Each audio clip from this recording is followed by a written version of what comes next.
বাহারি রকমের নকশা করা এই অসাধারণ সুন্দর নকশি পিঠাগুলো আমরা কিভাবে বানাই সেটা দেখানোর জন্য অনেক অনেক রিকোয়েস্ট এসেছে। আমাদের এলাকায় কিন্তু রমজান শুরু হওয়ার আগেই ঈদের আমেজ শুরু হয়ে যায়, অর্থাৎ ঈদের জন্য আমাদের এলাকায় অনেক ধরনের পিঠা বানানো হয়। তার মধ্যে অন্যতম হলো এই সুন্দর নকশি পিঠাগুলো। আজকের ভিডিওতে আমি দেখাবো এই সুন্দর সুন্দর নকশি পিঠাগুলো আমরা কিভাবে তৈরি করি। লবণ দেয়া ফুটন্ত গরম পানিতে দিয়ে দেয়া হলো আতপ চালের শুকনো গুঁড়ি। খানিকটা সময় চুলায় নেড়ে চেড়ে একটা বলে এটাকে ঢেলে নিতে হবে। হাত দিয়ে মথে ভালোভাবে এই কাইটাকে তৈরি করে নিতে হবে। গুঁড়িগুলি গরম থাকা অবস্থাতেই কাইটা তৈরি করতে হয়। দেখতে যতটা সহজ মনে হচ্ছে আসলে কিন্তু বিষয়টা ততটাও সহজ নয়। গুঁড়িগুলি এতটাই গরম থাকে যে ঠান্ডা পানিতে হাত ভিজিয়ে ভিজিয়ে এটা তৈরি করতে হয়। এই পিঠার কাইটা যতটা পারফেক্ট হবে পিঠা কিন্তু ততটাই সুন্দর হয়। হাত দিয়ে ভালো করে মথে আমরা ঠিক এরকম একটা গোলা করে নিব। এই পিঠা বানাতে লাগবে মাস্ট খেজুর গাছের কাটা। পিঠার লাস্ট ফিনিশিং এর জন্য লাগে একটা সাইড কাটার। পেন্সিল ব্যাটারির উপরের টিনটা দিয়ে এই সাইড কাটারটা বানানো হয়। এটা একবার বানিয়ে নিলে কয়েক বছর পর্যন্ত পিঠা বানানো যায়। পিঠার উপর তেল ব্রাশ করার জন্য গোলা দিয়েই আমরা এই সুন্দর জিনিসটা বানিয়ে নিয়েছি।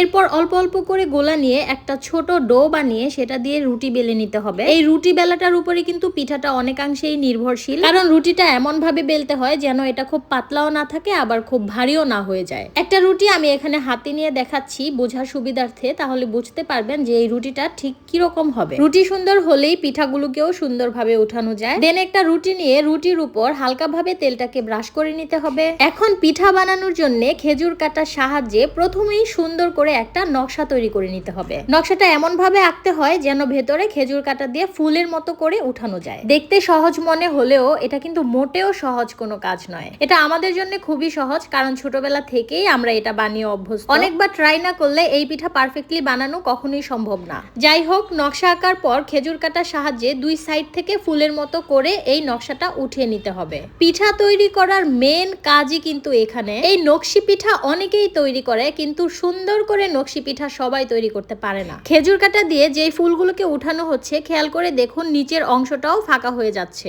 অনেকেই শুধু পিঠার উপরের অংশটা উঠায় কিন্তু নিচের দিকে ফাঁকা হয় না, যার কারণে ভাজার সময় ভেতর থেকে পিঠাটা মুচমুচে হয় না আর খেতে শক্ত লাগে। পিঠা বানানো হয়ে গেলে খেজুর কাটা দিয়ে সাইডটাকে এভাবে কেটে নিতে হবে যেন সাইড কাটার দিয়ে পিঠাটাকে একটা পারফেক্ট লুক দেয়া যায়। সাইড কাটারটা দিয়ে পিঠাটাকে সুন্দর করে পুরো অংশে ঘুরিয়ে ঘুরিয়ে কেটে নিতে হবে।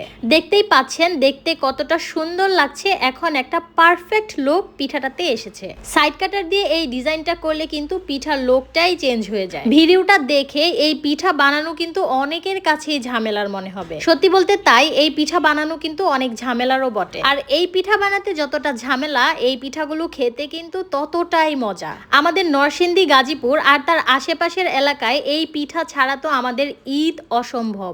ঈদ মানেই আমাদের একটা পিঠা বানানোর ধুম পড়ে যায়। পিঠা বানানোর দিন মনে হয় যেন একটা উৎসব, কারণ এই পিঠা একা বানানো কখনোই সম্ভব নয়। বড়রা এই পিঠার গোলাটা করে দেয় আর আমরা যারা মেয়েরা আছি বাড়িতে সবাই একসাথে মিলে বসে এই পিঠাটা আমরা বানাই। পিঠাটা বানানো হয়ে গেলে এবার তো ভাজার পালা। এই পিঠার প্রতিটা স্টেপ খুব পারফেক্টলি করতে হয়, না হয় পিঠাটা কিন্তু পারফেক্ট হয় না। বড় একটা কড়াইয়ে তেল গরম করে নিয়ে অনেকগুলো পিঠা একসাথে ভাজা পসিবল। আর এই পিঠাটা যদি ভাজা কম হয় তাহলেও খেতে শক্ত লাগে, আর যদি ভাজা বেশি হয়ে যায় তাহলেও খেতে শক্ত লাগে। মানে বুঝতেই পারছেন এই পিঠাটা কতটা সাবধানতার সঙ্গে বানাতে হয়। নকশি পিঠা অনেকটা ধৈর্য সহকারে ভেজে নিতে হয়, কারণ এটা ভাজতেও অনেকটা টাইম লেগে যায়। দেখতেই পাচ্ছেন পিঠাটা ঠিক এই কালারে চলে আসলে গরম তেল থেকে পিঠাটাকে উঠিয়ে নিতে হবে। বানানোর প্রসেস এখানে শেষ হলেও খাওয়ার প্রসেস কিন্তু এখানে শেষ হয় না। ঈদের আগের রাতে পিঠাগুলোকে আমরা গুড়ের শিরায় দিয়ে খাওয়ার জন্য প্রিপেয়ার করি, সেটা না হয় অন্য একটা ভিডিওতে দেখাবো। সো নকশি পিঠা বানানোর এই ভিডিওটি আপনাদের কাছে কেমন লেগেছে কমেন্টে জানাতে ভুলবেন না। আজকের ভিডিও এই পর্যন্তই। দেখা হবে নতুন ভিডিওতে। আল্লাহ হাফেজ।